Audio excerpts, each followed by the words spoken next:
Hello everyone. In this video, we will discuss about the mast cell. In previous lecture, we will cover the basophils. तो हमारी जो mast cell भी होती हैं, these are like the basophils. What is mean? It mean that these are the large tissue cell and they resembling the basophils. What is the meaning of resembling? Resembling का मतलब होता है उनके जैसे होना, उनके जैसे दिखना, या फिर आप बोल सकते हैं ना कि एक सा होना। दो लोग जब एक से होते हैं ना, बिल्कुल मतलब हमारी जैसे बेसोफिल्स थी ना, जैसे उनका फंक्शन था, जैसे स्ट्रक्चर था, है ना। हमने क्या देखा था कि हमारी बेसोफिल से ग्रेन्यूलोसाइट, मतलब उनने अपने साइटोप्लाज्म में क्या कंटेन करके रखा है, ग्रेन्यूल्स। तो हमारी मास्टर सेल भी अपने साइटोप्लाज्म में ग्रेन्यूल्स करके कंटेन करके रखेंगी। और हमने देखा था कि बेसोफिल्स क्या कर रही थी, इसमें था हेपेरिन, हिस्टामिन। सेम ऐसे ये भी क्या कंटेन करके रखेगा, हेपेरिन, हिस्टामिन। फंक्शन भी दोनों के ऑलमोस्ट सेम रहेंगे, हाइपर एलर्जिक रिएक्शन। तो एक ऑलमोस्ट हम बोल सकते हैं ना कि ऑलमोस्ट एक सी होना, बस थोड़ा सा डिफरेंस होता है किसमें, हमारी मास्टर सेल में और बेसोफिल्स में। बाकी एक सी फंक्शनिंग है, एक सा स्ट्रक्चर। तो हमने बोला दीज रिसेंबलिंग द बेसोफिल्स। एक और हमारा वर्ड है कि these are the large tissue cell. यहाँ पर मैंने एक वर्ड लिखा है tissue cell, not the blood cell. हमारी जो मास्टर सेल रहेंगी ना, ब्लड स्ट्रीम में नहीं रहती, दे present in the tissue area, मतलब अलग ऑर्गन में टिश्यू में प्रेजेंट होंगी। देखते हैं अपन आगे कहाँ रहेंगी। तो इनकी जो मेनली सिचुएशन है ना, found along with the blood vessel. पहली लाइन तो ये लिखी है, ब्लड में तो नहीं रहेंगी, लेकिन जैसे अपनी है ना ये ब्लड वेसल है, इस टाइप की कैपिलरी हो गई, और आप देखते जाओ तो ये प्रेजेंट तो कैपिलरी के पास ही होती हैं, क्योंकि भाई कैपिलरी है मतलब यहाँ कोई टिश्यू तो होगा ही। तो इस तरीके से प्रेजेंट तो कैपिलरीज के पास ही होती हैं, जहाँ जहाँ कैपिलरीज होंगी वहाँ वहाँ हमारी मास्टर सेल मिलती हैं, डायरेक्टली बस इसमें नहीं रहती। तो मेनली ये कहाँ कहाँ पाई जाती हैं, स्किन में, क्योंकि आपकी पूरी स्किन में ब्लड सप्लाई रहती है। इनर में, एपिडर्मिस में तो नहीं रहती, अपन स्किन में ही पढ़ेंगे, बाकी स्किन में तो होती है। इसके अलावा म्यूकस मेम्ब्रेन। म्यूकस मेम्ब्रेन भी क्या होती है, जैसे हमारी स्किन ने हमारी पूरी आउटर बॉडी को कवर किया है, आउटर सरफेस को, सेम एज हमारी एक मेम्ब्रेन हमारे जितने भी इंटरनल ऑर्गन है, सॉफ्ट ऑर्गन, इन सही में प्रेजेंट होती है। यहाँ तक कि हमारे माउथ में, नोज़ में, लंग्स में, जीआई ट्रैक्ट पूरा, स्मॉल इंटेस्टाइन, आपका स्टमक, सब में मेम्ब्रेन प्रेजेंट होती है। फंक्शन होता है इसका लुब्रिकेशन का, जैसे अपन फूड वूड नहीं खाते तो लुब्रिकेशन बहुत हेल्प करती है म्यूकस मेम्ब्रेन। तो एक तो इसमें प्रेजेंट होंगी mucus membrane of lungs and GI tract, जैसे अपन ने बात की, चाहे वो स्टमक की म्यूकस मेम्ब्रेन हो, चाहे स्मॉल इंटेस्टाइन की हो, चाहे लार्ज इंटेस्टाइन की, यहाँ पर प्रेजेंट है। और इसके अलावा भी होती हैं। अब एक यहाँ पर इंपॉर्टेंट चीज़ जिसे मैंने बताया कि usually do not enters into blood stream, कि ये देखा गया है कि जनरली ये ब्लड में नहीं जाती। हमारी जो मास्टर सेल है ना, अलॉन्ग विथ तो ब्लड वेसल रहेंगे उनके साथ साथ, डायरेक्टली ब्लड में एंटर्स नहीं करती।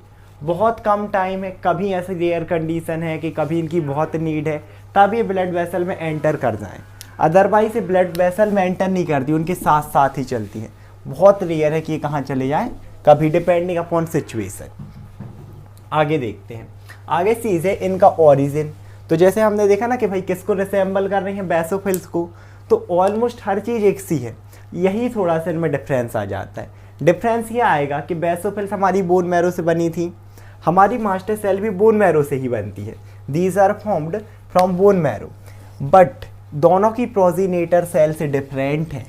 प्रोजिनेटर सेल मतलब क्या, इसमें होता है प्रोड्यूस या फिर जनरेट करने वाली सेल। तो बेसोफिल्स कहाँ से बनी थी, कॉलोनी फॉर्मिंग यूनिट कौन सी थी हमारी, ग्रेन्यूलोसाइट। ग्रेन्यूलोसाइट भी जिनमें ग्रेन्यूल्स, मतलब इसी से हमारी बेसोफिल से बनती हैं, इसी से ईसिनोफिल से बनती है और इसी से न्यूट्रोफिल से बनती हैं। तो उसकी प्रोजिनेटर सेल ये थी बेसोफिल्स की, इनकी प्रोजिनेटर सेल कोई और ही रहती हैं। तो ये आता है इन दोनों में डिफरेंस, बाकी बनती बोन मैरो से ही है। अब हमें देखना है फंक्शन। तो भाई फंक्शन जैसे मैंने बता दिया कि रिसेंबल ही कर रही है, इसके पास भी हेपेरिन, हिस्टामिन है। तो एक चीज़ और कि, और अपन पढ़ रहे हैं वाइट ब्लड सेल्स, मतलब इम्यून सिस्टम में तो इसे अपना रोल प्लेस करना ही है। अब इसमें क्या होता है कि इसमें भी है हमारे ग्रेन्यूल्स, और इन्हीं ग्रेन्यूल्स में ऐसे सेल हैं, ये हैं ग्रेन्यूल्स, कुछ सब्सटेंस प्रेजेंट होंगी और वही क्या करेंगे, फंक्शन परफॉर्म करेंगे। तो अब इसमें रहती हैं दो टाइप के सब्सटेंस, है ना, it's secrete two type of substance. पहला है प्री फॉर्म्ड मेडिएटर्स। फिर से बट को तोड़ते हैं, प्री मतलब पहले, जैसे आपने प्री बोर्ड सुना होगा, है ना, वो नहीं होती pre graduation, post graduation, pre board, board के पहले, तो प्री फॉर्म्ड, फॉर्म्ड मतलब बनना, ऐसे सब्सटेंस जो पहले से ही बने हुए हैं। मतलब ये ऐसे सब्सटेंस होंगे जो इस मास्ट सेल में हमेशा प्रेजेंट होंगे, भले ही मास्ट सेल इनएक्टिव है मतलब सो रही है, और चाहे वो एक्टिव है जब कोई बैक्टीरिया वायरस आया, क्योंकि ये भी किल करेगी बैक्टीरिया वायरस को। तो अगर कोई बैक्टीरिया वायरस नहीं भी है ना, ये इनएक्टिवेट है, तब भी ये सब्सटेंस इसमें प्रेजेंट होंगे। उनको हमने बोला freely formed mediators, always present in granules of mast cell. Example क्या है, heparin, histamine and hydrolytic enzyme. Heparin जैसे अपन ने फंक्शन देखा था, एंटीकोगुलेंट, इंट्रावेस्कुलर क्लॉटिंग को प्रिवेंट करता है, मतलब हमारे ब्लड के अंदर ब्लड क्लॉट ना हो। हिस्टामिन था, या फिर हिस्टामाइन हाइपर एलर्जिक रिएक्शन, एनाफ्लाइसिस अपन ने देखा था, एलर्जी देखी थी, ताकि एलर्जी कॉज करे तो अपना डिफेंस मैकेनिज्म एक्टिव होगा। एक है hydrolytic enzyme, hydro means water and lytic means तोड़ना, वही जल अपघटित एंजाइम, जिससे अपन ने देखा था ना पूरा फैगोसाइटोसिस में प्रोसेस कि हाइड्रोलाइटिक एंजाइम कैसे कर रहे थे। तो इसमें फैगोसाइटोसिस तो नहीं होगा, बट हाँ ये अपने डिफेंस में हेल्प करते हैं। देन अब हमारे पास दूसरे हैं न्यूली जनरेटेड मेडिएटर्स। फिर से बट तोड़ते हैं, न्यूली मतलब जो नया, जनरेटेड जो जनरेट हुआ है, बना है, और सब्सटेंस, मेडिएटर्स का मतलब सब्सटेंस भी आप बोल सकते हैं।